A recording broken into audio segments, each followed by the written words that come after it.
Ako pa. Mami, sige na please. Tapos naman na po namin ang aming mga gawaing bahay.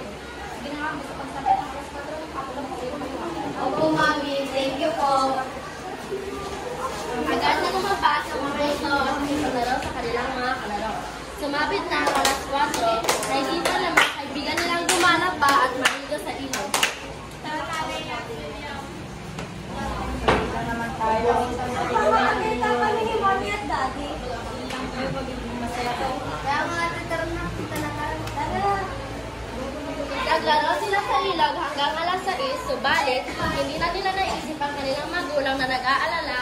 Pagka-uwi nila, agad nilang nakita ang kanilang magulang na naghihintay at galit.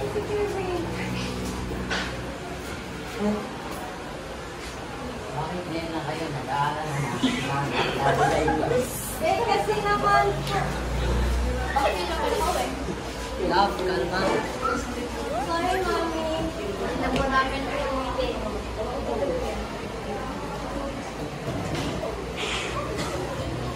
Sinabihan kayo ng mami na kung anong oras na diba? Ba't ngayon lang kayo? Umiyak papuntang kwarto ang mga ito, naawa ang kanilang ama na si Yen at pinuntahan sila sa kwarto at sabihan ang kanilang anak. Sabi, pumatok ito.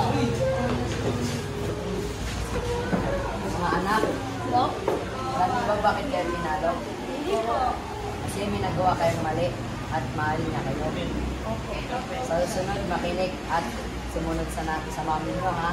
Opo, Daddy. Alis lang, tulog na kayo. Kinabukasan, sila pumunta sa kanilang ina at humingi ng tawad.